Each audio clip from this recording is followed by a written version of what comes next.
ปีไต้290ไปเป็ดนี้ปีก็จะเฮง360ไป6เดือน10ลองเลยมาเป็ดคำปีคริสต์2ไป4เดือนออกโทเบอร์เลยมา6วันตำดีจงพระลอยถึงคำวิ่งหมู่จิเขาเจ้าเขาเลยมาปุดผีปังตราอุมุนทำหอมสาในเขาดัง15วันพอกำซีดว่าจังได๋พ้องมือสื่อก็เฮาหาไปฮอดราไปทำตรานั้นเฮาอันกันส่งในเมตตาถึงวิญญาณสัตวะถึงสัตวะทั้งสิ่งทั้งหลายแล้วอันกันซื้อมาทำตราทั้งหมดทั้งสิ่งอันกันหอมมือถอมเอาดีๆว่าจอมหลังเฮาเจ้าปอกหนึ่งเหี่ยวก็เฮาขึ้นห่มกันส่งเมตตาจอมกันกว่า3ปองนะเมตตาไว้วางกุคุณนังหักกังละตังปินเมตตาไว้วางกุคุณนังหักกังละตังปิน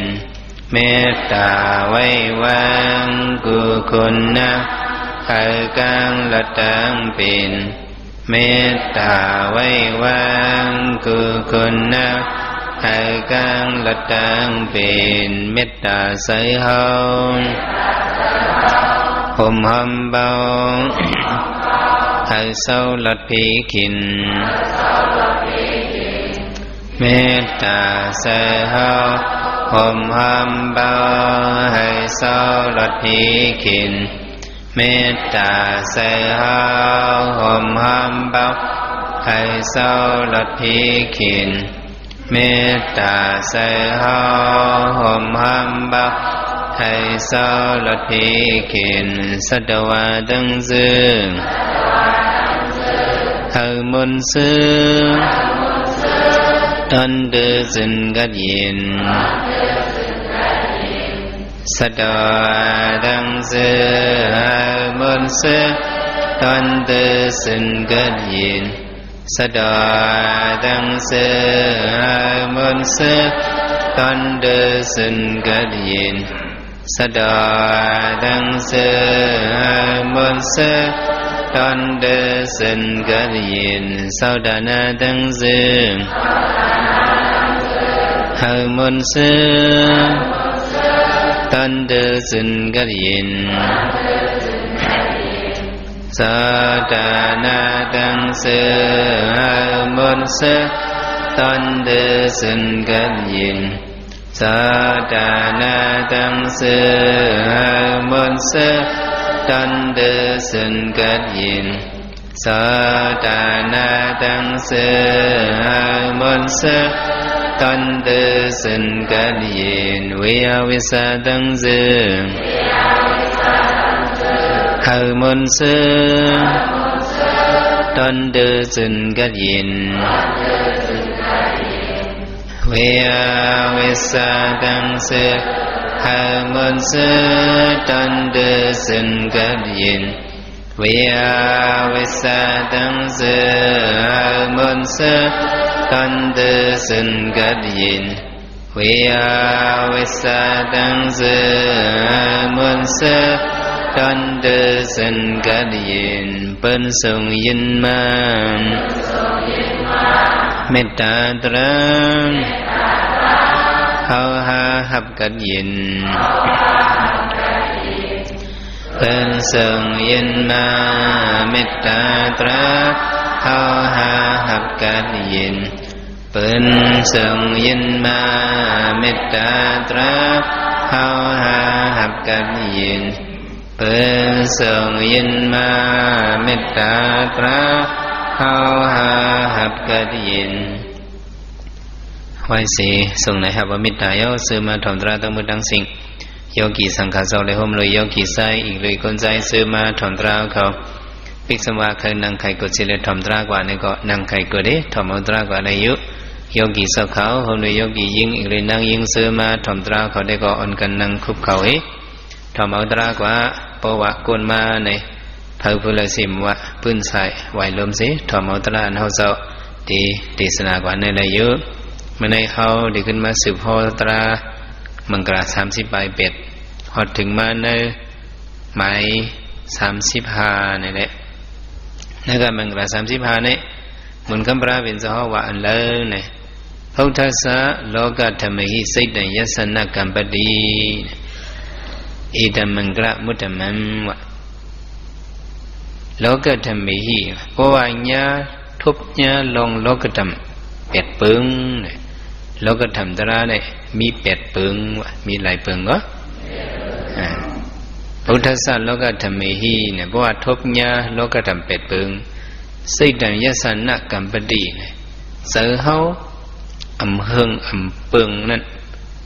อันไหนว่าอิตมังกรมุตตมะอันไหนเข้าเป็นมังกรตลาเดียวเนี่ยในพระเป็นเจ้าฮอว่า ให้เฮามีลองตั้งสังขามไลโลกธรรมเนี่ยอันเฮาสังขามไลเจอเฮาไว้เจอเกียนแข็งไว้สติมลงลืมเม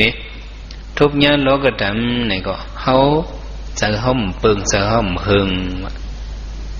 กุยกะในโลกะทั้งหมดทั้งสิ่งเนี่ยกุนเฮากำปนำนำขามได้ตามโลกธรรม8ปึงจองขามได้เหรอกำนำได้ขามได้ในการโลกธรรม8ปึงเนี่ยเป็นอีสังหลายๆเนี่ยหมายหนึ่งเนี่ยเป็นลาภหมายหนึ่งเนี่ยเป็นหังก็ลาภเนี่ยไหลเงินนำกึ่งกลางมีเงินมีคำหลงมากำเดียวเนาะเฮ็ดสังก็ต่อก่อสังก็มันสร้างต้นเย็นเกินคืนนี้นั้นให้กึ่งกลางต้นมีเงินให้กึ่งกลางมีเงินมาจนกำเดียวเนี่ยคนเนี่ยเลยหลับหลับผ้ามาน้ำในก็เสือในสั่งเปิงว่ะสั่งเปิงในตั้งตาเขาก็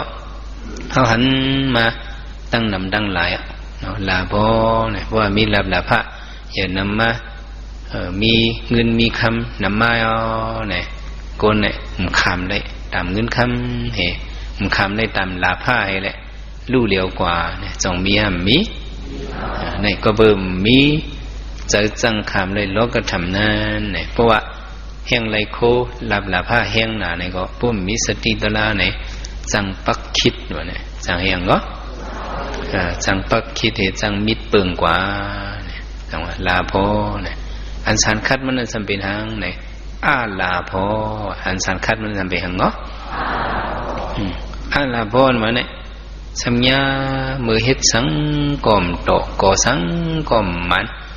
ปึงไม่ก็ไม่ฮักปึงลักก็ลักล่มวะเนี่ยความใจเอาอะกะเฮ็ดสังกองยาอันซุ่มอันลุไผไม่เหี่ยมก็ซ้ำซุ่มซุมเอากามีกาตกซุมเป็นมดมีหังก็ในคอกขายสมมติพันแกนลงกับกำเดียวฉะนั้นในเป็นอาลาโพเนี่ยเป็นอังก็ลาโพอาลาโพเนี่ยมันเป็น2มีในเป็นโลกธรรมหมาย1หมาย2มังซื้อเนี่ย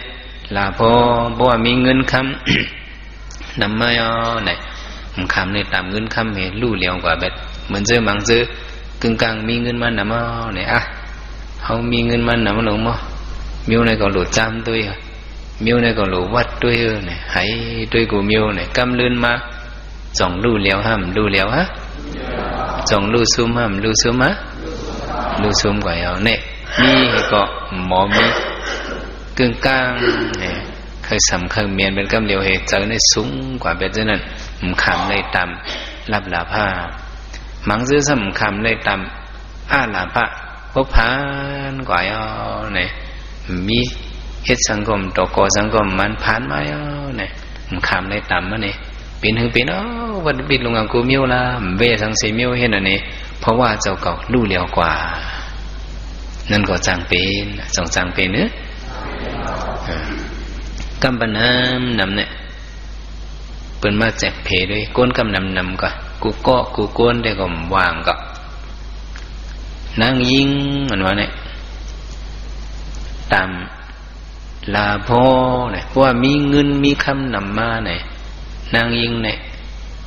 ขามไรตามเงินคำนำเนี่ยนางยิงเนี่ยมีน้ำตันคือก็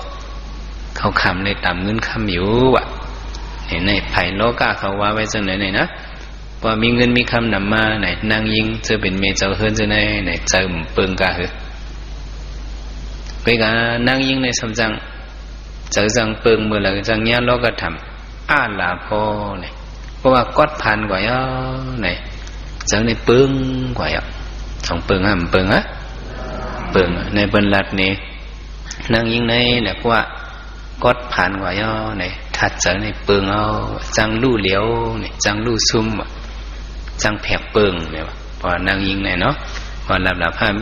ก็เห็นผ่านเกี้ยนกว่าย่อเนี่ยเป็นเจ้าเป็นผู้เฮาเนี่ยก็เคยหักเคยเปี้ยงเอาเนี่ยกำน้ำเนี่ยใกล้เป็นจังนั้นว่ะกูก็เนี่ยก็เฮาจมวางก็ในอปุ่มมันก็มีลูกลุงกองเคยจ้ำตัวเป็นว่านั่งยิงในเพราะว่ามีเงินคำให้ปอกมือกำอ่องไข่มันให้ปอกมือเนี่ยผู้ยิงเนี่ยเนาะเขาได้เป็นหือเป็นว่าเขาจ้างเปิ่งว่าในจำเจอในก็ได้จำด้วยเนี่ยกูบอกได้ว่ามันกล้าไข่เลยเงินอ่อนคำอ่อนมือน้ำเย็นน้ำตอนอ่อนมือเนี่ยมีมันม้วนเชื้อหุงข้าวลีพักหวานให้เลี้ยงหวานมันหวานเลยนะทำไมวันหนึ่งมันก็กล้าไข่มาเงินจะเนี่ยมันเล็กมาเมื่อก่อนเนี่ยเป็นมีเงินสิเป็นเจอเงินแคบติงกาเงินเตียงกาคำจะไหนกันมันจะไม่ทางไหนมันจะเอาการหับเนี่ยปอกมาอันเดียวไว้ปิดมันก่อนมุงมันก่อนปลามาวะนะปิดมันมุงนั่นก่อนปลามาค่อยหาเอามาการมันหลายลวนเร็วหับลงมาในการมันนั่นมันมงเฮ็ดหู้เอาเงินจะในยึดเฉยขึ้นไม่ปิกไว้ดีๆหาการมันมาหลายๆไว้เผื่อเพียวมากก็เฮ้อเนาะเนี่ยกูบอกได้มีหันมันหับปลากุยปลาปิดปลามุงไงมาหน่อยเด้มีออกมาหับอ่ะบอกในคิงเนี่ยกับกล้ามห้ามออกเนี่ยออกมาหับวะเลยนะในเฮาละลึกเขาเราก็ต่ำอินกันเนาะเดี๋ยวมันจังเป็นว่าในมิวเหตุการณ์นั้นมังปอกในก็จังอ่องมังปอกก็จังซุ่มรู้จังเป็นก้นกะก้ากูก็กูกะเคยเมียดมาห้างฝางมันก็กะบ่สลอมต่อเนี่ยมืออาลาพ่อเนี่ยก็จังซุ่มมาขี้เนี่ยก็แม้ดังการมาหลุนเหลียวเหมาเผียวมาก็เฮินมีมันฮับมีไปเนื้อเฮินก็เสียงตีนกามีกัดตืบแห้งไว้แห้งหน่อยนะตืบแห้งอ่ะหุงข้าวหุงผักก็ลาลีหุงเลี้ยงกันแบบใช่ไหมกลางคำมาก็ตักสิงถูกนี้เลือกเขาก็ไม่ยังเลือกให้เข้าออกนะน้ำก็ดูซิ่งก้นลองงองมาเลยนะในของผัวมันไรเงินมามันมาในเจอนั่นน่ะก็ไม่ผัวว่ามันในหลักไล่ที่เนี่ยมีเขาพานอนเต็มเจ้ามันก็ว่ามีเผาใจเขาก็การเขามีเขาหลุดสืบเพศแทงก็เอาเนี่ยผัวว่าจากนั้นเอาผ้ามาผ่าการมันน่ะว่าผ่ากล้าในก็งักด้วยในก็เงินในครางในออกมาในเมงนอนในเวียนตกกูมันก็เร็วนี่นะในเจ้าว่าเนี่ยกำบันน้ำเนี่ยนางยิงเนี่ยต่ำอาลาพอเนี่ยปุ๊บก็ผ่านมาเนี่ยมันขำไรเนี่ยใครแผกปึงนะใช่ไหมคนใจสำหรับหมอแผกปึงเนี่ยหมอแผกปึงกับคนใจทำจังหมอแผกปึงจังหือเนี่ยพอมีเงินคำนำมาเนี่ยคนใจเนี่ยสำคัญเลยตามเงินคำมาเนี่ยจองใจไม่เลี้ยงเขาตบไฟยังก่อนเนาะก็มันนำก้นใจเขาสำรวจสติจังหือเขาหลุดสติก้นเขาก้นใจเนี่ยบ่มีเงินนำมาเนี่ยเขาหมคำเลยตามเงินนำเขากินบางหาหอมมาหืออะไรใครย่อยหามามิวในก็ได้จำด้วยกันมิวในก็ได้วัดด้วยกว่าเนี่ยใครเปิงกว่าเนี่ยก็เบิ่งเงินนำให้หมคำเลยตามลาผ้านางยิงซ้ำหมคำเลยตามอาลาผ้าลาพ่ออาลาพ่อเนี่ยเป็นโลกธรรมสองอันยโสอายโสเนี่ยยโสเนี่ยบอกว่ามีอารมณ์อลังนำเนี่ยคนเราบางชื่อเนี่ยว่ามีอารมณ์อลังนำมาเนี่ยกึ่งกลางจะคือเห็มขำในต่ำอารมณ์อลังนำเนาะโหเจอจังแผ่นสูงเห็มต่านพิษก็พิษกว่าเนี่ยยโสเนี่ยมีก็แคบขังลุ่มลังนำนั่นก็จังปึงอายโสเนี่ยมันก็ซ้ำมีก่อนมาเฮ็ดก่อเฮ็ดเสียก็มีอารมณ์อลังเขาก็มีสวยปีมิวน้องปีน้องซื้อคือก็มีเนาะตะปีตะบ้านก็มีกึ่งกลางยบย่อมกว่ามังซื้อขำเลยต่ำอันในก็ ในเป็นยโสอายโสนิ่งดำประสันสันนะนิ่งดำนะเป็นยองยอเนี่ยพวกเป็นยองเนี่ยคำพ้องคำในตามเป็นยองเขาจะเป็นก้นหังเขาจะเป็นก้นยืนของเราเนาะ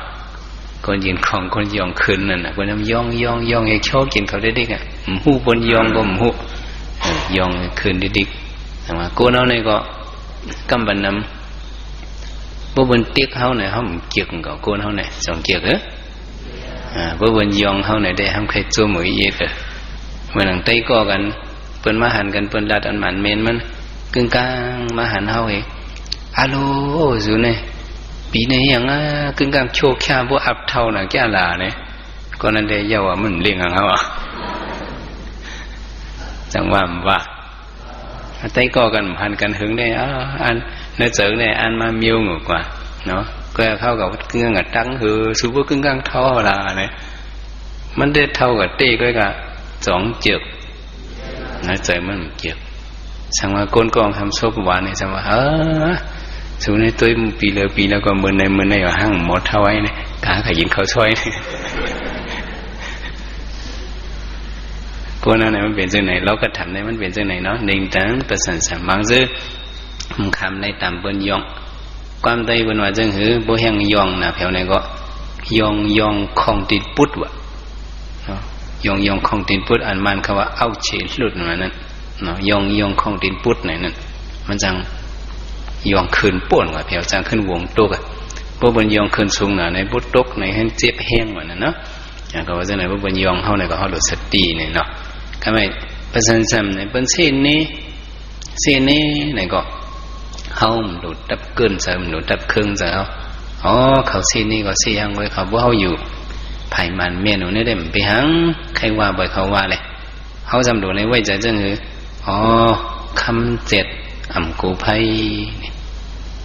สองจำจ้ะเพราะไผ่เขามาหนูเนี่ยได้ใครว่าบ่อยเขาว่าเลยเขามาหนูลงเนี่ยบนซีนี้เขาอย่าไปเจอตัวใช่ไหมสุขังทุกขังสุขังเนี่ยมังเสื่อมคำเลยตามสุขาช้ำสักกึ่งกลางมักมีรีเบนก็เย็นซื่อสามายเจอในจังปึ้งกว่าไปเรียมคำในลองซื่อสาเนี่ยบางซื่อสำตุกขันพวกกันญาลงตุกขาเนี่ยมันคำตามมันเลยเนี่ยใช่ไหมว่ามันคำในตามแล้วก็ทำเป็ดปึ้งเนี่ยมุนคำปราบินสวะในมันมีมังกลาย้อนเบอร์สันสุก็ว่าเขาอยู่ในโลกะโค้งกลางลงในเนี่ยแล้วก็ทำเป็ดเปิ้งเนี่ยส่องเขาซ้ำเตลอด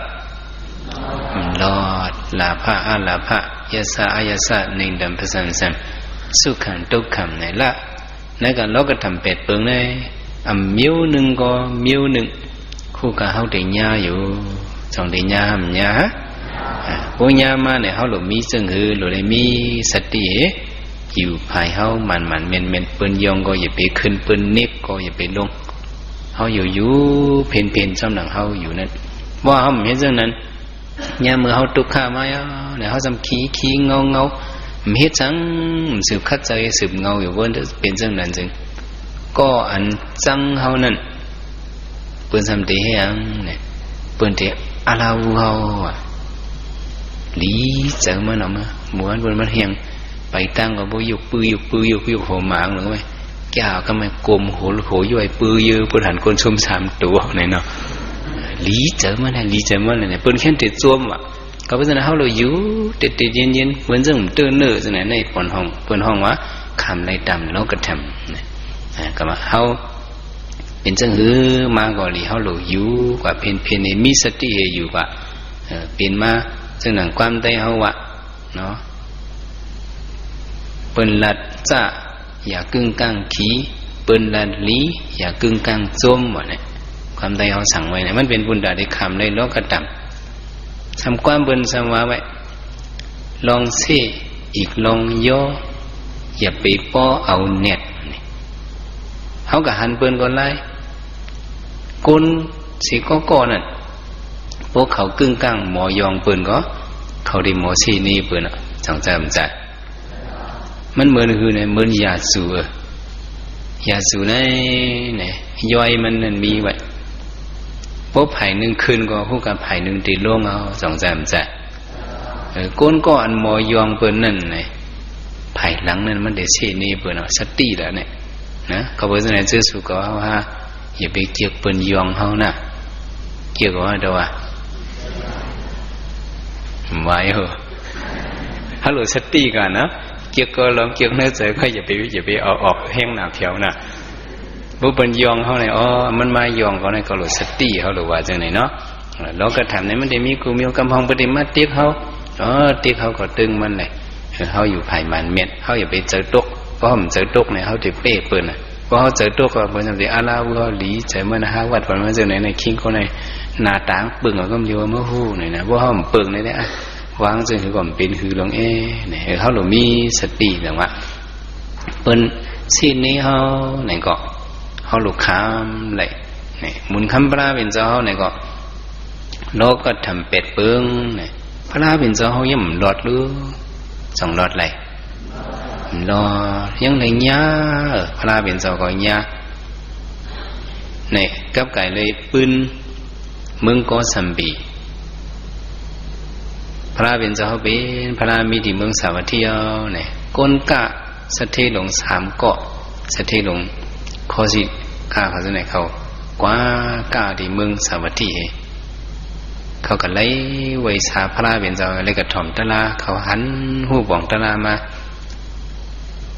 เขาอยู่เมืองก็สัมปีค้าเนี่ยตั้งหมุนคำพระเป็นเจ้าเมื่อฮอ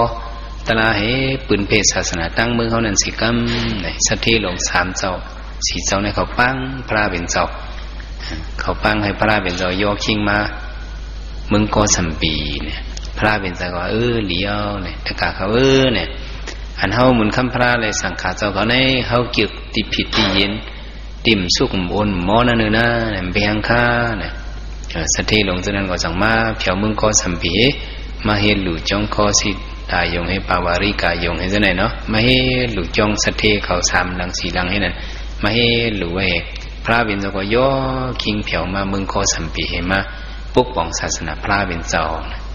ใช่ล่ะเผื่อว่าพระเป็นเจ้าเผียวมาที่เมืองโคสัมปีเนี่ยเขาเจ้าอะไรมาญาสั่งไหนมาญาโลกธรรมปัสสันสัมนะเป็นเสเนวะเนี่ยเป็นอย่างเนาะเสเนให้อย่างเลยเสเนเนี่ยก็เป็นนั่งหอคำมากันดีเนี่ยตั้งมันเหตุตั้งพระเป็นเจ้าเหตุสำเลยมีลองคล้องคำกันมาบอกหนึ่งมันนั่งหมัดจะจิบเจออันนั้นเองยิ้มข่าวว่าพระเป็นเจ้าโยคิงเผียวมาเมืองโกสัมปีโยเนี่ยซื้อเคยถ่อมตลาดนั่นได้อ้อนกันโจมซื้อเจอนั่งหอคำมากันดีนี่เด้มันโจมเลยสิเจอมันล้ำผิดว่าเนี่ยนะมันจะล้ำต่อพระเป็นเจ้าย้อนเบื่อสังซ้ำเจอล้ำเนี่ยนั่งมากันดีเนี่ยมันนั่งสำหังลีน่ะหังลีก็มันเป็นนั่งลำป้อยอันเช่นนั้นลำหังลีเช่นนั้นกะคำพองในขาวหังลีคำพองในลำหังลีเนี่ยลำป้อยเนี่ยความไตห้องเนาะอันมันคำว่าอยู่โชนว่านั้นความไตห้องว่าลำป้อยเนี่ยใช่ไหมมันนั่งเป็นคนลำป้อยคนหังลีอ่อนเนี่ยปอมันก็ซื้อมาการตีเมมันก็ซื้อมาการตีลูกยิงมันก็ทำซื้อมาการตีนะเขาหนึ่งกันห้องกันมาการตีนะมั่วๆเขาเป็นเครื่องมาการตีนั่นลูกยิงมันหังลีเนี่ยในคิงปุ่งหน้าก็เนี่ยมันจำว่าโอ้ลูกยิงก่อนในหังลีเนี่ยเป็นสาวมาอายุเลยมา16เนี่ยสัตทีเขาก็มาย้อนคุณก็มาย้อนเผอกลายเป็นคนใจดังสิ่งเผอก็ใครลูกยิงลูกสาวมันมาย้อนมันหวั่นปันไรซึ่งสู่ในมันกึ่งตันลูกยิงเขาติดด้วยเหตุลึกเอาจอมหนังเอาเขาหั่นจะถูกใจนั่นจังได้เอาเฮ็ดลูกคุยเขาย่อเนี่ยเจอสู่จะไหนเป็นเลยลูกคุยเขาเนี่ยใช่ไหมเขาจะนั่นเป็นลูกคุยสองเป็นเนอะเป็นพวกมันเป็นลูกคุยเป็นน้องอะไรเป็นลูกสังเลยเลยเป็นลูกคอยกันเนาะคอยเป็นไงเผอในได้เป็นลูกคุยคิงในเฮ้ในล้อมคอยไว้เป็นในลูกคุยก็เลยเป็นลูกคอยนั่นกันก็ไหม คอยถึงหนังวันหนึ่งมุนคำพระเป็นเจ้าลูกมากลางเจ้าแจ้งหยันอนาคดันด้านหยันพระเป็นเจ้าแจ้งหยันด้วยเนื้อโลกาเนี่ยตีเลยกับผดเอาเผยตีเลยกับผดเอาเผยตีเลยกับช็อตเอาเผยนอเนี่ยด้วยมาหันมากันที่ปุ่งนะสองเท่าภูมิเนี่ยที่เป็นอนาคามเนี่ยตีเลยตะลาทูเนี่ยพระเป็นเจ้าหันอันไหนอ๋อก็ดีเลยกับมึงก็สัมปีก่อนนะนายพระเป็นเจ้าเลี้ยวย่อคิงเอ๋เผียวมามึงก็สัมปีเอาทั้งสันตันโคเอ๋ย่อคิงเผียวมาที่ปุ่งหน้าดีกว่าการนั้นหมุนคำพระเป็นเจ้าไป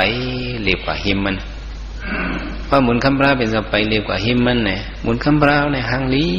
หางงามเนาะสิ่งดียาพระเป็นเจ้าในดิคาซามรูบาวาหางพังตอนต่างหรือบืนจังสิงเลนั่นหางพังบนคำปลาเป็นเจ้าในสบายหางลีมิติสินีจิมตูคิงเจ้าจิมว่าเจ้าเราคำปลาเป็นเจ้าในตั้งตูตั้งว่าในกึ่งกันว่ามันเจ้าว่าไหนก็ตั้งสูงมันเจ้าไหนก็มีหนึ่งว่ามันเจ้านั่นดีๆก้นบางซื้อเนี่ยมันซื้อมือเขาทำปอดอินพวกเขาว่าไหนเขามาแตกด้วยว่าเขานั่นมันเป้งตูเขากำมองสมือยาวป่นน่ะมือยาวมันจะมาหมอนหลักนะ มือของปองมือของยาวพวกเขาว่าเนี่ยเขาแตกด้วยว่าเขาสัมปูดหูเขาค่ะมุนคำปลาเป็นเจ้านั่นเป็นจังนะมันจะว่าเนี่ยก็ตั้งตูมันเนี่ยตั้งว่ามันเจ้าเนี่ยตันกันวะเนี่ยเกี่ยวเขาก็ว่าด้วยนะกับนะตันกันอย่างนี้มันเป็นปักเปิงมุนคำปลาเป็นเจ้า30 ปลายซองเลยมันป้าอันในอันหนึ่งกว่าเนาะใช่ไหมตาพระเป็นเจ้าหมอยตาพระเป็นเจ้าคนตาพระเป็นเจ้าหน้าตาซุบเจ้าในก็ของสองของชื่อว่าเลยย่อมเลี้ยงจ้างห้างเราเด่มจะเนาะหมอยตาพระเป็นเจ้าคนตาพระเป็นเจ้าในก็มันตื่นมองกองงองไว้ตื่นเป็นสภาวะมันชื่อเหมือนเจ้าคนที่เดียวไม่ถวยไม่ขึ้นไม่ชับเอาแทงไงมันชื่อเจ้านั้นเลยนะนี่ได้เขาก็แค่ห้างนี้ได้เขาเฮ็ดก่อนเลยนี่ได้วาสนาเพิ่มมันตัวเพิ่มเจิงมันดีก็ว่าดีก็ว่ามันก็ดีตุ้ยมันก็ตุ้ยไว้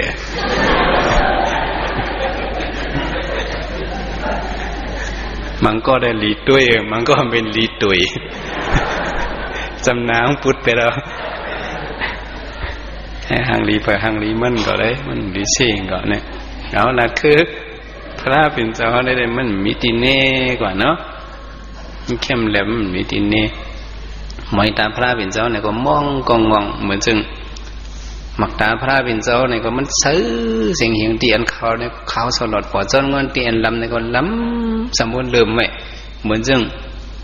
หอยตาโวหนุ่มหมอนอันตึกเกิดมาเหม่อนั่นวะหมักตาพระเป็นเจ้าเลื่อมเอียงมันไว้เนี่ยกูน้องมังก็มีอ่ะตาเขาเนี่ยมันเอียงมันห่างหลีหมักตาห่างหลีเนี่ยมันมีเนาะหมุนคำพระเป็นเจ้าเนี่ยเป็นเจ้านั้นเขี้ยวเจ้าเนี่ยก็มันจึงมีจึงเขาซึ่งเขาเนี่ยก็เป็นเคียวงงว่าเคียวงอกว่าเคียวมังว่ามันเพ่งกันว่ามันเป็นเจ้าไหนมุนคำปลาเป็นเจ้าได้เคียวมันเจ้าไหน30 ใบเขาในมี30 ใบ20มุนคำปลาเป็นเจ้าในมี40 สิก40ในเคียวเล็กเคียวใหญ่มันเจ้ามีเปี้ยงกันมุดตั้งเล็กตั้งใหญ่มันฐานกันเนาะเคียวปลาเป็นเจ้ามันเพ่งกันดีกันมี40 สิกว่ามันซื้อปลาว่ามันซื้อเจ้าไหนก็มันมีเลยตึกมันมี30 ใบ20 ไว้สัตว์โกนเอาอยู่ในเนาะตรงกลางพระเป็นเจ้าเนี่ยก็มันเป็นกลางมันเจ้าในกว้างมันคือกลางเข็มนะมันจะเป็นกว้างทำเหมือนจังสีจริงไว้จังไหนมันเป็นกว้างหน้าตาพระเป็นเจ้าอยู่หลายก็ซบมันเจ้าในเหมือนยุ่มไว้เนี่ยในหลิงในไรเน้ไว้ทั้งนำเนาะมุนคำพระเป็นเจ้าในหางนี้น่ะอกเจ้าเนี่ยก็เพ่งเป้งหลังเจ้าเนี่ยก็เพ่งเป้งตัวเจ้าก็ซื่อมันความเผื่อว่าปุ่งหน้าเนี่ยไล่หันจังไหนปุ่งหน้าเนี่ยโอ้เจ้าอย่าหันบ้านเนี่ยจึงไปมาสบายไปเข้มแหลบเนี่ยล้อมตัวไผ่หน้าไผ่หลังไผ่ข้างตั้งกว่าตั้งไปลูกถูกเสริมหมดในกว่าเป็นลูกขอยแนวเนี่ยนะเดี๋ยวพระเป็นเจ้าเฮ็ดลูกขอยมันกว่าเจ้ากึดกำก่อนค่ะปังเจ้าเขาอยู่ไว้ในกำหนึ่งเขามีลองตั้งขาได้มือขึ้นกำก่อน มันมีลองหังมันรัดพระเป็นเจ้าพระเป็นเจ้าก็อยู่ไว้มือเผียวมือกระเฮินมันมือใหม่ลูกยิงมันอาบน้ำไหมอาบน้ำน้ำสาไล่โคเลยเขาหันเอาลูกคุยเขาเหมือนในในกันลัดนะหาวัดที่ห้าเขาก็มองมาหึงลูกยิงมันก็มันหรือในความอุเมมันก็ไล่โคหนึ่งสุขุมออกเหมือนอาบน้ำหอมน้ำสายมา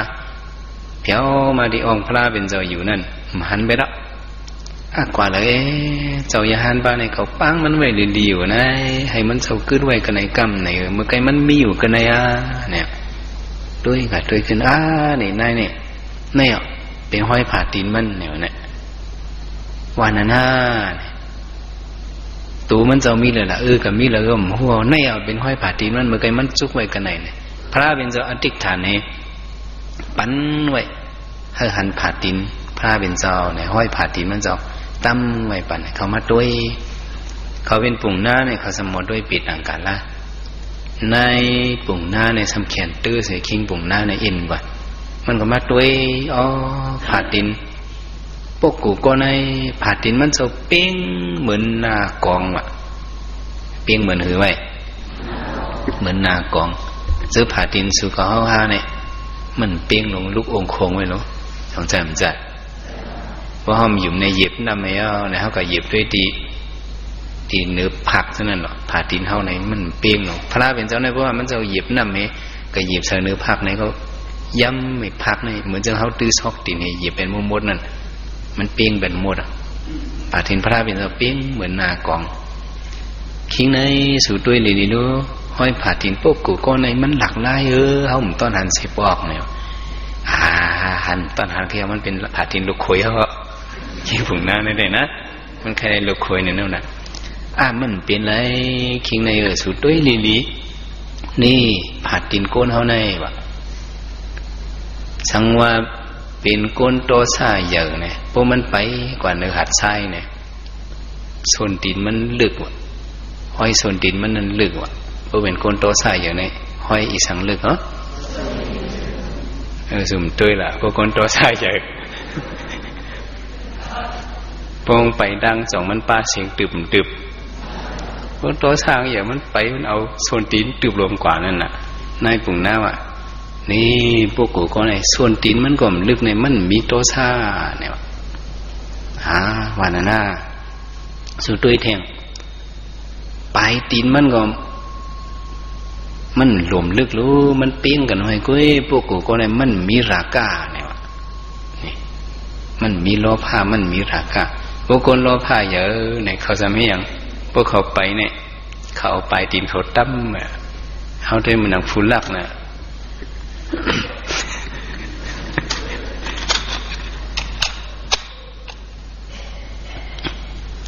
คนตัวซาอย่างไหนห้อยโซนตีนเขาลึกก้นต่อสายอย่างในห้อยโซนดินเขาลึกย่นเบือหังไหนก็เบือเขาจะลำเขาท่อสายอย่างไรเขาไปเขาเอาโซนดินเขาตึบก่อนตั้งห้อยโซนดินเขาลึกว่ะก้นโลภะอย่างก้นราคะอย่างในสมัยยังไหนห้อยปลายดินเขาลึกว่ะห้อยสังเขาลึกเหรอห้อยปลายดินเขาลึกเอาตัวหรอฟูหลักเนี่ยมันมีจากโลภะไว้รู้สองใจมันจะพอมันไปเนี่ยมันอย่างเย่กว่าลอยๆกันน่ะนั่นก็เพื่อหาไอ้โลภะมันเนี่ยมันเอาปลายตีนมันให้ไปกว่ามันกูบนยินเสียงตีนมันน่ะว่านั่นน่ะกูบนยินเสียงตีนมันเนี่ยพวกก็เอาไล่ประลองว่าได้ก็เมียนก็ประลองทำพวกก็เฮ็ดแขกเขาเนี่ยพวกลูกเนี่ยตีเล็กตึบตีนเฮี้ยงพวกสู่ลูกสู่ตึบตีนสู่เฮี้ยงเนี่ยคนนอนตอนนั้นเขาตื่นมุดให้เย้าจ้างเป็นช้างงานเนี่ยวะตื่นก็เขาได้ขึ้นรับอูเล่เนี่ยวะปนหลุดไปลอยอย่าไปให้กันตื่นพอเร่งวันนั้นห้าเนี่ยมันไรวันประลองเขาเนี่ยพวกไปลอยๆเนี่ยเขาว่ามันเป็นผู้หลักเนี่ยแต่ว่าผู้หลักเนี่ยมันไปลอยๆกันแหละจังใจมันจะในเอาไล่ประลองมาเจออินมันได้เนาะในผ่าตีนมันเจ้าในเป้งไว้หลวงในพวกกูก็ในมันเป็นพวกกูอันมีกิเลสมันเป็นผ่าตีนพระราเป็นเจ้าย่อในนายปุ่งหน้าในหู้กำเหลวกันไหมคิงปุ่งหน้าในเป็นซึ่งคือพระราก็เป็นก้นใจก็ยังก่อรู้ในเนาะ หาด้วยแหละด้วยเนี่ยหันพระเป็นเจ้ามีนั่งไว้แคมตีหนึ่งนี่มีกูเนี่ยกว่าเขากว่าเนี่ยจุงมือหลูยิงจุงมือเมย์เนี่ยกว่าจูติพระเป็นเจ้าสาธุข้าเจ้าเนี่ยเขามีหลูยิงสาวหางหลีก็นึงสักทีเขาก็มาย้อนปุ่งหน้าเขาก็มาย้อนพองเมืองเขาก็มาย้อนคุณเขาก็มาย้อนข้ามว่อนต่อเขาตื่นหม่ำปันเผากำขันไว้เขาย้อนเฮ็ดลูกข่อยขาในข้ามปันข้ามปันเขาเป็นลูกข่อยไงอ๋อเนี่ยมาก็ว่าจะไหนเหมือนในวันนี้มีสูตรอะไรมาเนี่ยเจ้าเฮาเนี่ยแหละลูกยิงขาในเอาอับปันเจ้าเฮายาวลูกยิงขาวในเอาอับปันเจ้าเฮายาค่ะเนี่ยว่าจังไหนเอาลูกยิงมันปันพระเป็นเจ้าอันพระเป็นเจ้าเฮ็ดลูกข่อยมันพระเป็นเจ้าก็ว่าอ๋อปุ่งหน้าก็เนี่ยเฮาเจ้าได้เฮ็ดหรือฮอตราปันนอเนี่ยอ๋อหรือไรฮอจอมหนังปารมีเขามีนั่นเนี่ยดูไรฮอให้เขาบ่สืบจันตูเจ้าเก่าเนาะให้เขาว่ามีลองดังสืบจันตูเจ้าเก่านั่นเขาพระเป็นเจ้าได้เลยตุ้ยฮอตราปัญญาเนี่ยพระเป็นเจ้าก็ว่าซื้อเสร็จตื่นว่ามันจึกเสียอิดนั่นน่ะปุ่งหน้าเนี่ยเขาพระเป็นเจ้าในตีเจมือเลยหยันสปิญอยู่เป็นพระมายอพ่องมือตึกอยู่สัทธาหาเจ็ดอยู่เจ็ดตีอยู่เช้ากัดเย็นลองซื้อสาพระสมบัติลองซื้อสานิพพานอยู่นั่นเนี่ยเป็นเนื้อเถินเป็นเนื้อเวียงหาเนื้อเถินนะเป็นเนื้อเกินเนื้อเถินที่มีก้นสีก้อนั่นเนี่ยลูกยิงคุณสงสามสาวตัณนาอรติรากาเนาะนั่นเขาสามนั่งเขาสามพี่น้องหางลีหางงามเอลงมาสู่เก่าพระเป็นเจ้ามาจอมาวอนเก่าพระเป็นเจ้าในก็เก่าพระเป็นเจ้าย่ำขะไลวะอันเป็นนางผีอันว่านั่นเขามีอันตูอันเนาติดตัวเขาเนี่ย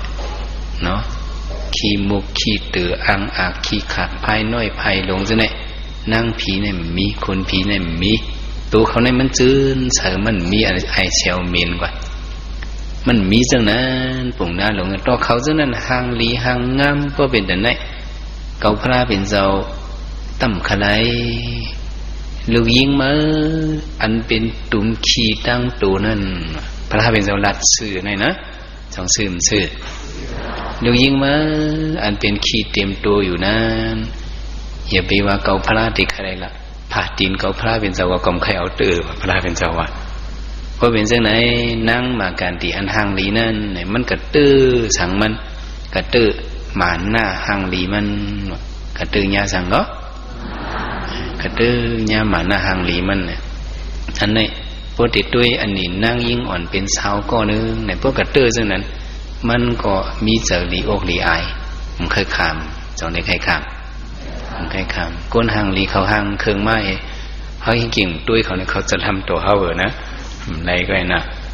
เขาหางเครื่องมาเนี่ยว่าเป็นตุ้ยเขาเนี่ยก็นั่นตุ้ยว่าไหวตุ้ยเขาว่าขี้ตื้นรวมเนี่ยเขาแค่นจ้วมอ่ะนะในเป็นฟิงทุ่งก้นนั่นน่ะเขาเก็บบนยองนั่นน่ะในดันไปสันสัมเนี่ยเขาเก็บบนยองนั่นก็บนเต็กเด้จ้วมในพระเป็นเจ้าเต็กเห็นหลัดข้อความ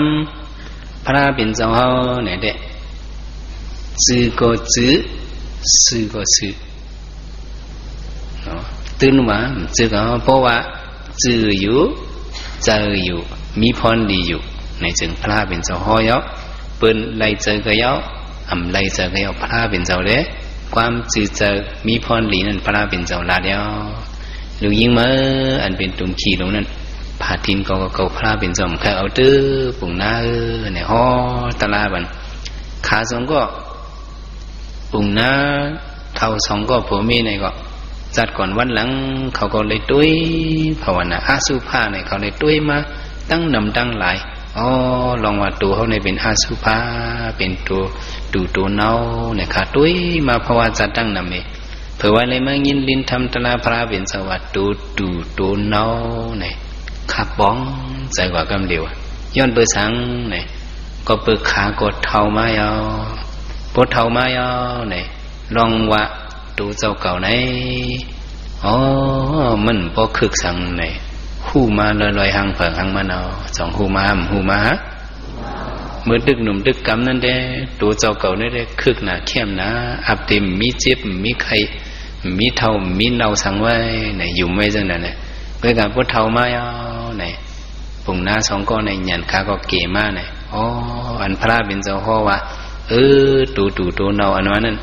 มันเตะลงในเนี่ยขาสองก็ผู้ยาเด้ขาหันอันมันเมียนมันเฮเป็นอนาคามกว่าเป็นสังกว่าก็เป็นอนาคามกว่านั่งมากันเตียนเป็นลูกยิงเขาเนี่ยเด้มันนั่งหันอันมันเมียนมันย้อนเบอร์พระเป็นเจ้าว่ามันนั่งเป็นตัวเนาตุ่มขี้ลงเนี่ยมันนั่งพิจเจอ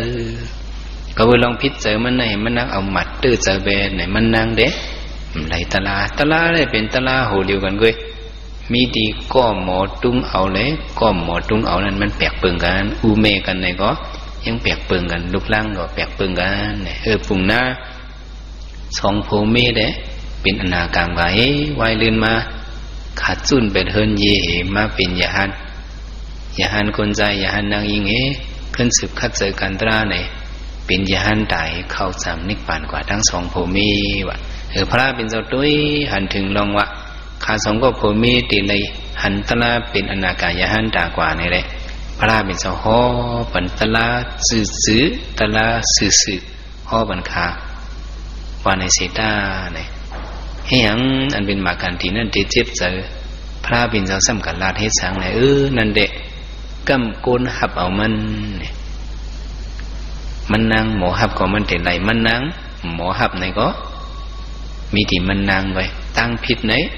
มีที่พระเป็นเจ้าสองเจิมเจความคอเร็วไว้น่ะตึกตาสองก็ผู้มีเลยสำไรมากไรผูกว่าอันเป็นลูกยิงเขานั่นสำไรเนี่ยก็เบอร์มันนางหมอเสือเจอเนี่ยย้อนเบอร์เรื่องไหนพระเป็นเจ้าได้เพราะว่าข้อความจื้อก็จื้อเจอก็เจอพรหลีก็มีพอในจึงพระเป็นเจ้าห่อยเปิ้นเจือกก็ห่อเปิ้นเจือกก็พระเป็นเจ้าห่อเนี่ยแล้วก็ว่าจะไหนมากันทีเนี่ยนั่งมากันทีเนี่ยจะล้ำต่อพระเป็นเจ้าพระเป็นเจ้าวัดตัวมันไหนเป็นตุ่มขี้เนี่ยมันพิษเจอว่าทำไมเขามาทัดด้วยตัวเขาในเนี่ยเขาก็เป็นตุ่มขี้แค่หนึ่งเก่าสองเติมใจให้ถือสมาเป็นจังนั้นเนี่ยเขามาทัดด้วยโยกีเขาจังหนังพระเป็นเจ้าวานั้นมันเจอเนี่ยตัวพระเป็นเจ้าก็ยังว่าตัวมันว่าดิเจ้าวัคคีอิมินาปุติกายินาทิฏฐินาวะวัคคีมาด้วยปุติกายินาเนี่ยตัวเนาเก่าอยู่ในเนี่ยตัวพระเป็นเจ้ายังว่ามันเจ้าเป็นตัวเนาเนี่ยนะซึ่งสุขภาพเนี่ยแค่นเป็นตัวเนาย่อสงสัยห้ามใจฮะเป็นตัวเนาออกมากันอะไรก็เป็นอันเนาร้อนๆสงสัยห้ามใจเอามาด้วยดีตาเขาเนี่ยข้างหนึ่งเจ้าเขาลุกมาเข้ากัดห้องไปด้านสุกนาเนี่ยได้จ้าบุหิมไหลตาเขาเผือกแสเรียกให้เขาห้องอีหังขีตาเขาคอออกมาที่เนื้อหูเขาในเลื้องเข้มไว้พอมาลีด้วยขมกิกเขาห้องอีหยังขี้หูเนี่ยเป็นอียาลิ้นเจี๊ยบเหี่ยวเขาเสร็จที่เนี่ยพอลิ้นเขาเจี๊ยบออกตุ่มล้มไม้นั่นเนี่ยเอาต่างเมี้ยวยามันนานแค่น่ะเขาคอกคิวเขาเห็นเล่ขึ้นวันเดียวก็หายอ่ะ1 วันเลย3 ปองกันเลยก็อย่าไปอื่นกินนี่เขาก็คิวนั่งคิวเขาหลงว่าคิวเป็นก่อนจะตัวให้ลิ้นเจี๊ยบว่าหายว่ายาวว่าถุ่มแปดขึ้นคอกออกมาตีหูในห้องเอียงขี้หูก็ไม่ตีคู่หนังเขาเนี่ยไปเสื่อมเก็บมาอยู่ดีจันไปเสื่อมลั่นกันมาอยู่ดีมืนบ่บนหืดขึ้นเมื่อสำลืนลงนะเนี่ยเป็นขี้หังขี้โมจ้าอยู่ดีนะคอเขาเนี่ยเนาะรัดความหมังกำเสียงปีเขาเลยให้ออกมาห้องอีหังขี้ตือขี้ขักอ่างอักนะ ก็ไม่จับเนื้อเกี่ยวคิวเอาฉะนั้นเขากินตั้งกินเอาในเอาไม่เสียคิวเนาะสีออกมาทำไข่เหลืองเผือกอีดมันหนวมตัวเมียนตูห้องขี้หังขี้เขียวหลายขี้อ่ะขี้ตาขี้หูขี้มูกขี้ขักขี้เขียวหล่นลงได้ดังไตอินเนาะห้ามบ่ลงนำจะเขาลงเผียวสายหนีเอามาว่าเขาอาบน้ำห้องสติสีเนี่ยล้ำพิษจับติดไว้เหมือนตัวมัดห้องเขียงขี้สายหลี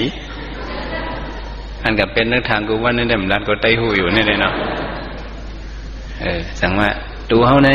ออกมากันเลยก็เยอะเขาอาบน้ำให้สีออกมาเอาขี้ไข่วะเนาะมาจับลิ้นตั้งนอกมันใหญ่ๆมาจับเนื้อกับนิ้วมือเขากับนิ้วตีนเขาห้องขี้กับนิ้วมือขี้กับนิ้วตีนวะเนาะมาจับใส่แคบตีนเขาก็ยังว่าขี้ผ่าแคบตีนเขาก็ว่ากันจับใส่ผ่าตีนก็ขี้ผ่าตีนเป็นขี้มือหมดเนี่ยแต่ว่าเขาหลวนตัวแต่ว่ามันเป็นตัวอาสุภาเป็นตัวอังก็ตัวอาสุภาเนี่ยอาสุภาเนี่ยมันจือเมียวหลีหักมันเป็นเมียวหลีหังเป็นเมียวหังก็เพราะเอาหมักตาอริยพระยานตาเขาว่าเนี่ยมันเป็นเมียวหลีหังเนี่ยมันเป็นเมียวหลีหักเมียวหลีหังนะเมียวหลีหังเพื่อการเพื่อเอาตาพุทธศิลป์ว่าเด้มันเป็นเมียวหลีมือตัวเป็นเมียวหังก็เจ้าพุทธศิลป์เนี่ยมันเหมือนจังเนี่ยเหมือนจังเจ้ายาหันพุทธศิลป์ป้าหนึ่งมันเจ้าใครชิกใครทักนั่นนะขย้อนทักปีเฉาเจ้ามันเขาขย้อนชิกขาเฉาเจ้าเนี่ยเมื่อได้ชิกอย่างก็เจ้าอย่างเมื่อก็พวกเขาเจ้ามีเมื่อหล่นนั่งจ้องหนาเนี่ยเขาใครชิกใครทักเมื่อได้เห็นเลี้ยงอุเมมามาก็มีเนี่ยใจขาเขาใครชิกใครทักลานเมียวเมื่อไรซื้อเลยเมื่อไรใครทักอย่างขาใครเลยมีสุรัดกันไว้เตี้ยวเนี่ยโอ้เนี่ยห้ามไล่เอาหน่อยไล่ค่าเนี่ยมาสิไล่มาเดี๋ยวมีนวันพระเป็นจะก็ห้อมาก็คนห้อด้านล่างก็รู้กิสารลมานักการดันโซดูเนาพระเป็นจะห้อไว้เอารู้มาว่าเนี่ยเขาเราอยู่ในศาสนาเทมปารมีกว่าเนี่ยเสียเจ้าขาดเมียวเดี๋ยวย้อนลัดเมียวหนึ่งเสียเจ้าอันหนึ่งเนี่ยเป็นน้ำหอมอันหนึ่งเนี่ยซ้ำเป็นอันตูอันเน่าเนี่ยเนาะอันน้ำหอมมีอันตูอันเน่าเป็นหลานเนี่ยอันน้ำหอมมีอันตูอันเน่าสองอันเนี่ยเมียงมวนเขียวติดจับอันเลยข้าเจ้าเนี่ยวะเสียเจ้าว่าเมียงมวนเขียวเหือจับน้ำหอมเมื่อว่าพุ่งกัดตอมันตัวอันเน่าเสียเจ้าอาสุภาในข้าเขาหูไว้กับคำจังเฮ็ดเหือข้าออกเจอเมียงมนเขียวของ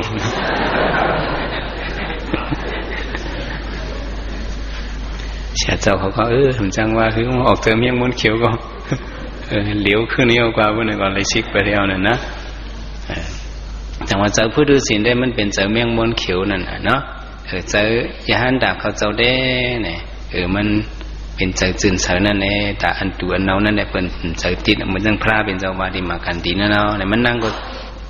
นี่นั่นดูโตเนาเนี่ยมันนั่งหุมันนั่งถังว่ามันนั่งจืดใจจะล้ำจะเนื้อต่อพระเป็นเจ้าเพราะสิว่ามันนั่งมาเป็นนั่งหอคำลงคุณอุติงเนี่ยมันนั่งไม้ใจไว้ในเป็นอันวาดีเก่าวันปุ่นเลยเนี่ยเนาะวาดีเก่าเห็มกาเก่าเมฆเก่าก็ห้องก็อยู่จอมันเบียดไอ้ผัดเขาปลงในผัดกันเนี่ยก็พระเป็นเจ้าแนวเจ็บเจอทำไมมันกัดลาดลุงมันกัดลาดเอามัน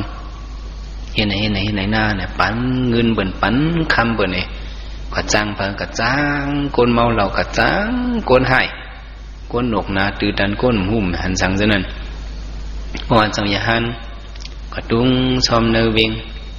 พระเป็นเจ้ากระตุ้งซอมเนวิงก็สัมปีเลยอ้อนกันลาลึบวะเนี่ยเนาะว่าลิมลักว่าพุทธคัน สมมุติลีสังเจ้าย่านเขากว่าดังแล้วก็กว่าจอมไผ่ลังให้ลาสมมุติสุดฉายตั้งว่าเนี่ยอยู่ไผ่ลังนี่ห้องลาถ้าย่านเขาว่าลองลีว่าอย่าใส่สูตรให้เนี่ยว่าดิย่านกูเมียวเบียงนังเขาโมลานั่นน่ะลาเขาถ่อมด้วยกะลานั่นน่ะเนาะความเขาปุ่มขัดกันนะผมจ้าเขาผิดกันว่ากะลาผิดกันให้เขาก็วันเมื่อเขาวันหาคำตั้นถ่อมกันลิ้นเขาเบ้อแต่ว่ากักไก่ลงไว้นั่นเอาตัวเจ้านั่นกันให้เขาลายาให้ลาหนาสินั่นลาดอกเขาจะออกมาตุ้งซ้อมตัวเพื่อขึ้นปอกมือในอยู่ภายหลังเป็นพุงนี่ตบมือห้องลาให้ตีปอเต้ก่อมพัดปอให้หลอกเงินให้นั่นเจ้ายาหันเขาเจ้าได้เป็นยาหันตากำปันนำคำตื้อเจ้เป็นใครลาว่าแค่ว่าเขาเป็นก้นย้อนไหนก็เขาคอยย้อนหรือก็เขาป้าซุบกล้วยเนี่ยเขาจะว่าจะไหนนะเขาในเป็นก้นย้อนติดเย็นนั่นเขาจะไว้ใจเขาไว้ตุ้งซ้อมในเป็นคุณพ่อเขาหรือในตุ้งซ้อมพระเป็นเจ้าเห็นไหนหากินเขาเห็นไหนเนี่ยตุ้งเขากัดโจนเบิ้ลเนี่ยเห็นไหนกว่าตุ้งซ้อมตื้อเจ้าอนันตาเนี่ยมันเจ้าตึกเป็นโซดาบานตึกเป็นหังเนาะมันเจ้าตึกเป็นเจ้าโซดาบานไว้เลยมันก็เพียวมาจำปลาเป็นเจ้าเขาก้นเมืองโกสัมปีนี่ล้าพี่เพชรเจ้าอนันตาเนี่ยแต่โตซามันเจ้าก็ดึกมีดึกเป็นเจ้าโซดาบานมันดึกปากเลยติ๊กที่วิสิกิสาเว้ยเนี่ยดึกเป็นเจ้าผู้ดูสินดึกเป็นเจ้าโซดาบานนั่นเว้ยเนี่ยมันเจ้าเนี่ยมันขำเลยมันก็กว่าจู้ที่พลาเป็นเจ้าดีค่ะก้นเมืองโกสัมปีนี่เรื่องนะคะก็เรื่องกระเจิงหนาเพียวค่ะเขาคำสืบผิวกันในเอาเจ้าเขาไปที่ไปกว่าเลยอนันตาเขาไปกับเมืองราชจูค่ะป้อกับเพียวเมืองราชจูสังมาเปิ้นสำลาก้นเมืองราชจูเขาลาเทียงเขาสำเร็จกว่าเลยล่ะกว่าเมืองสาวัตถีค่ะสังมาก้นเมืองสาวัตถีลาเขาสำเร็จกว่าเลยล่ะกว่าแทงเมืองนั่นค่ะกาแทงเมืองนี่ค่ะกาแทงเมืองในคายเนี่ยเด็กๆพระเป็นสวรรค์นันดาก้มก้อยเปิ่นว่าจังไหนเขาสำเร็จขำไปอยู่เด็กๆเนี่ยในเมืองก้นเขามีตีอยู่ยาวว่ะนี่สองเดมีตีอยู่อ่ะความใดว่าจังหือก็เสยีผืนหนังออกก็เสยีผืนหนังว่าก็จังยีผืนสัตว์ว่ะนะเป็นเชี่ยวเนี่ยมันมีเสียนั่นเนาะเขาเฮ็ดหลีก็เป็นที่เชี่ยวก็สองเดือนรอตั้งเนี้ยเขาเฮ็ดลองหลีก็เบิ้นนี้เขาเฮ็ดสังก็เบิ้นเด่นนี้เนี่ยเบิ้นใครว่าได้อนันตะเกาพระเป็นเจ้าในล้อกระทำมันว่านั้นผู้กะตีเลยง่ายเขาตับหลูโกมตับหลูไปเขาหลูเลยจังขำมันน่ะตีเลยยังเหรอสังขารนี้อนันตาเขายื่นแทงให้7 วันเขาอย่าไปตักเสียงเขาจะนั่งใครหลาบ่อยเขาหลาเลยเขาใครว่าบ่อยเขาว่าเนี่ยเห็นนั้นอย่าหันคำตักเสียงถึงกินกับตุ้งซ้ำกับตุ้งดิโกนเมาเหล่าจะไหนโกนหายจะไหนลาวันละก็กลุ่มมาหลาจะไหนหลาจึงหือก็ตื่นเนื้อหลาจึงหือก็เป็นหือลุงมากันตีวาวมากันตีนะป้าเงินเขาเมื่อในชูหลาแทงหรือว่าหลาเจ็บจะรู้ไล่เหลาบ่ใครมดเอาแน่เลยหลาชุกเขาโกนเอาข้านก็ข้านหลามาหลาไปเนื้อก็เบิ้ลทำตื่นเนื้อรู้วันนั้นน่ะสามาเบิ้ลเจ็บใจกันในข้านเรื่องเขาหลาบางวันมันเจ็บใจน่ะเรียกว่าในสมุนนางช่องไห้ลงกับแคมลีน่ะเนี่ยวันนี้วันนั้นในย่านก็จะตื่นเนื้อเหมือนคนอย่างนี้เนี่ยขัดตุ้งซ้อมเขาเนี่ยก็จ้อมหลาเนี่ยก็ก้นเบื้องก็อ่อนกันเขาเจอเหตุด้วยเขาก็วางอย่างนั้นตีเจ้าไว้ฮะเนี่ยหายก็หายมาเห็นแห้งเขาอ่อนเขามาหลาเจ้ายานเขาในวันหนึ่งเหี่ยววันหนึ่งก้นในถอยกว่าห้างก้อยเขาหลาซุบคนไม่ว่ามาข่มตื่นเหนื่อยนี่นะก้มก้อยมาปั่นเงินเขาจะในเขากับเฮ็ดสังเกาแหล่เนี่ยมากับจ้อมหลาบนพระสุดกิ่วตั้งบนทำเป็นหือหม้อเนี่ยวันนี้นะของพระเป็นกอสัมวานั่นน่ะพวกเปิ้นว่าที่เฮาบ่ห่มเอาเนี่ยขึ้นเป็นของเปิ้นเนี่ยนะพระเป็นเจ้าก็มันก็ปริเยพระเป็นเจ้าก็นำเดะเขาบาราตวาซะปุ่งนั้นมันลาพระเป็นเจ้าลาเพชรหมอลาน่ะไล่หลามันมีเหงเมียวอ่ะเนี่ยพ ระเป็นเจ้ากาหิมนามาไหนก้นเฮ็ดนาอะไรกันมาไว้พระมันจัดลำอ่ะหน้าเขาเปิดเหตุการณ์เขาเข้ายำซุ่มเนี่ยมันหลาพระเป็นเจ้าไล่หลางมีเหงมิวหลาพี่เพชรพระเป็นเจ้าก็จู้เหตุถ่อมมันหลาโลกธรรมมันยากกว่ามิวยุ่งเหตุถ่อมมันหลาพวกมันหลายย่อในปุ่งน้ำมันเหือมวยปุ่งหน้าเมื่อหลายย่อมัวเราว่าเนี่ยมัวเราเนี่ยมีเหงมิวอะไรหลางแต่กาวเขาหมูจีได้มีหลายมิวเข้มกายอยู่เนาะพระเป็นเจ้าขึ้นทำปุ่งหน้าปราดวาสะพวกเป็นมะเหี่ยวมะเหลี่ยเฮิรนเมื่อเลี้ยงเบิ่นตั้งกินพวกเบิ่นกินในตั้งกินฉะนั้นขึ้นเป็นของเพลินนะเป็นของเจ้าเฮิรนเอาไหนในเกาหลีอ่ะเมื่อหลาก็เมื่อปั่นก็ฉะนั้นกำเอาเสียมิวแล้วขึ้นเป็นของมันมัวอะไรกันนะซึ่งไหนเนี่ยย่านเขาจะเอาเสียมิวขึ้นเป็นของเขาฉะนั้นเขาก็ไม่เคยหลา7 วันมามีเพลินหลาเห็นไหมเหตุจังกรรมกันแต่ว่าล้อกระทำอันนั้นมันเด็กในญาโกนเฮาหลอดจังได้หลอดโกนเฮิรนก็หลอดหมุนเจ้าก็หลอดนายเขาก็หลอดเฮ็ดลีก็หลอดเฮ็ดสังก็หลอดเป็นพระก็ดำหลอดนะซึ่งสุขเขาว่าในได้ฮู้ก็ได้ฮอดมาอยู่วันหนึ่งก็เป็นหือมาก็เยอะล้อกระทำเป็ดเปิงในเฮาเด็กเล็กจังขามยอตาดิจังคำในล้อกระทำเป็ดเปิงนั่นเนี่ยเขาซ้ำแต่เลยเอาไล่อันเดิมเนี่ยไล่จังคำเนื้อตัวเขาในอันตั้งแต่เลยจังคำนกตัวเนื้อตัวอันยกเกี่ยวกับมะเขากันตละวิปัสสนาในเนี่ยอันนี้เขามาคำด้วยล้อกระทำอันเดียวสิเพื่อนในเป็นก็แล้วเนี่ยเป็นเนื้อตัวเจ้าเก่าเนี่ยตัวเจ้าเก่าเจ้าเก่าเนี่ยล้อกระทำในเฮี้ยงสิเพื่อนยกเกี่ยวเขานางตาลาคืนเจ็บก้นมวยเนี่ยเจ็บยาวไม่ยาวเจ็บแทงเจ็บยาวไม่ยาวเจ็บแทงคืนยาวไม่ยาวคืนแทงมวยยาวไม่ยาวมวยแทงข้ามตัวเรากระทำในตัวเอาได้เนี่ยว่าเขายืนอะไรจะไหนเนี่ยอันเป็นว่าตั้งนอกนั้นมันมาตื่นเนื้อหางยังเคยโค้ยก่อนเนาะพระยานด่าเขาเจ้าเนี่ยเขายืนโดยเรากระทำในตัวเขาหันลองวัดดูขันธาเขามันกืมกินเจอขันเจอดังวันดังคืนเนี่ยเขาหันอันหมันเมียนเนื้อตัวเขาเอาเนี่ยอันเพิ่นเอาล่มเอาให้มาเป่านั่นเด้มันตื่นเนื้อสังเอาเขาเจ้าเนี่ยมันกึมเหมือนจังหนังเสาหินลงเอาวะเหมือนจังหนึ่งก็เสาหินลงอย่าหันด่าเขาเจ้าเนี่ยเขาเจ้าใจเขามันกึมเหมือนเสาหินลงในร่วมเป่าเลยจ่องมันหนึ่งเป่าทันแล้วเป่าร่วมโซ่วันเป่าหนึ่งเลยกุยกาผู้ดูสิเนี่ยเสมือนหางเนี่ยเหมือนนุนวะเหมือนอะไร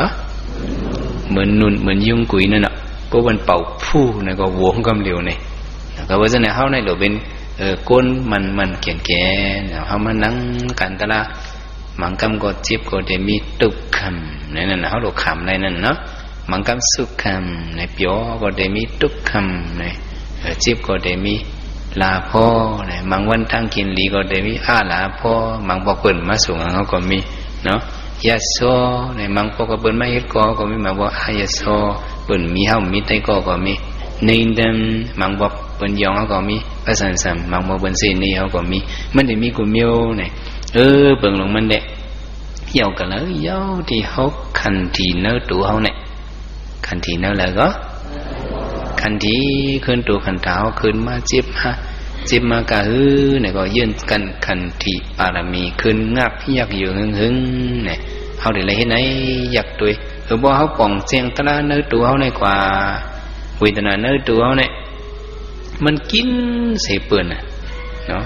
อันเปื่อนเอาค้อนมาเหี่ยวเขานั้นปั๊บเนี่ยมันเจ็บกำไว้อยู่กำมามันหายเนาะเอายามองให้ติดซอบบ้านเอาจังอันนี้ลุยไล่ฮะเอาน้ำอุ่นสุกปันมันเหเนาะเอาทงน้ำอุ่นตัดปันมันเหมันหายอันจีบเป็นเหี่ยวมันนั่นในการน้ำนังตะลาเนี่ยมันทำจีบหึงรู้สงสารมันจะจีบหึงมานั่ง10 วันก็10 วันมานั่ง15 วันก็15 วันเนี่ยข้ามตามมันเนี่ยในเขาจะมีอย่างเขาเอาหยันตั้งหัวเวมาติดตั้งนามันเนี่ยเขามาจังขำด้วยล้อกระทำเนื้อตัวเนี่ยมันเป็นสะโพกเป็นลู่เนี่ยมันเด่นเน่ปันเฮาคุมิวอันกินใจดังเสียงเลยมันเด่นมันเน่บันก็ละเน่บันเนื้อตัวเขาในเป็นอันหมันเมียนมันอ่ะเฮ เอาหลุเปิ้ตัวมันมันเปลี่ยนมาที่ขึ้นรูปกว่าที่สั่นกว่าที่แตกเลี้ยวกว่าเนี่ยเขาคำจังด้วยเนื้อตัวเขาเลยบ่เขาขำเลยเนื้อตัวเขาอันเปลี่ยนมาในกันนอกมันนั่นมันตื่นเนื้อสังเอามันป่องสังเอาก็ว่าจังไดพุทธศาสนาโลกัตถมิหิสิตัญญสนะกัมปติเนี่ยบ่เขาจังขำเลยพอเมื่อเขาเฮ็ดกันตะลาในนางอยากถึงอย่าไปหนึ่งเดียวถึงที่ผมมากเนี่ยเจ็บมากค่ะเย็นใจตื้อนาถือขันทีพาไว้จะขันทียื่นกันด้วยแล้วก็ทำเนื้อตัวเจ้าเขาในเนื้อเขาดัง15 วัน10 วัน15 วันบ่เนี่ยซึ่งตาได้คำในโลกธรรมนั้น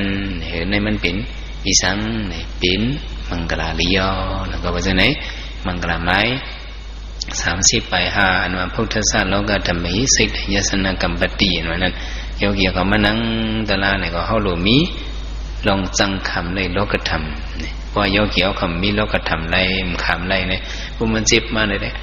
ดูในสมุทรว่าจังนั้นนี่นะอย่าไปให้มันเป็นนั้นสมว่าเฮาจังคำด้วยให้เป็นมังกรไม้30 ใบ5เต็มโทนั้นอ่อนกันไว้ขันทีเยอะอย่าไว้เจอเขาเหมือนสืบคัดเจอกว่าสำนักเจ้าก็คัดเจอนั่นก็ให้เลยบินมังกรไม้35จังคำในโลกธรรมเจ้าทุบญาตราทุตราเมียตราเสตรามันขันไว้สักเลยท่าน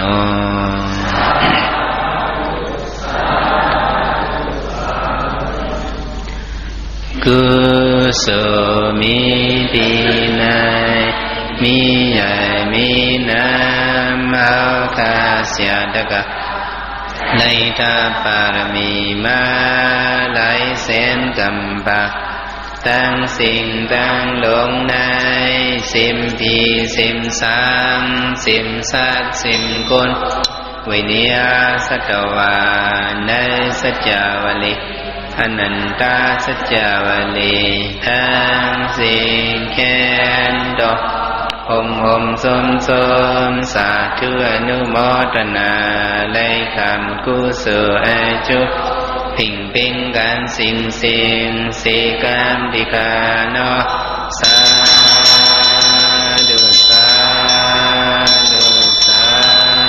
ธุกุศลมีดีในมีใหญ่มีน้ำเฮาคาเสียดกา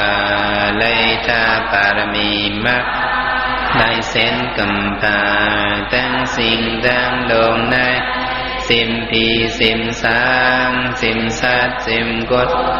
วินิยาสัตวาในสัจจาวลีอนันตาสัจจาวลีตั้งสิ่งแค้นต่อจมสาธุอนุโมทนาได้คำกุศลยุพิงบิงกันสิ่งสีกามติกาโนสา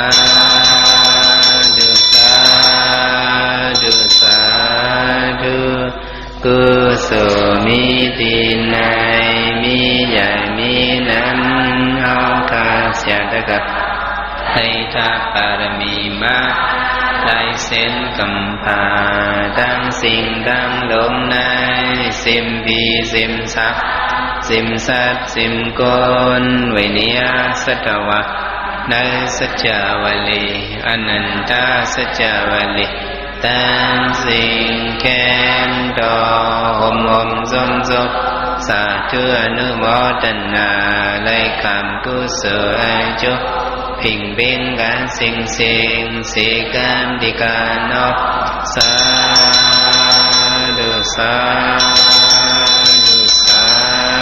ธุทานาเมศีลาเมภาวนาเมเราทรงค่ะตั้งสิ่งตั้งลงอย่าโดนดอก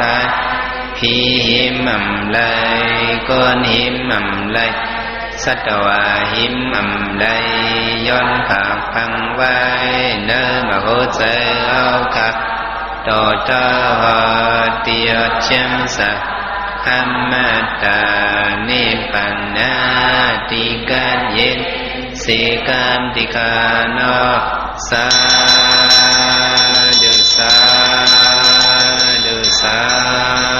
ธุ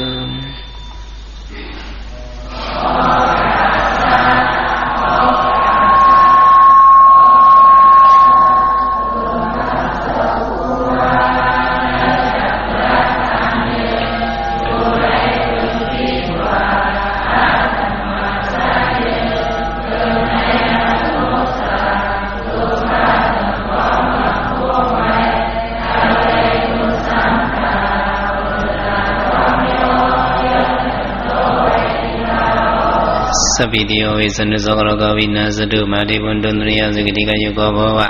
อภิวัตนาสิริสนิสมุทธาสายิโนสัตตาโลธรรมอุตันตุอายุวโนสุขัมปลัง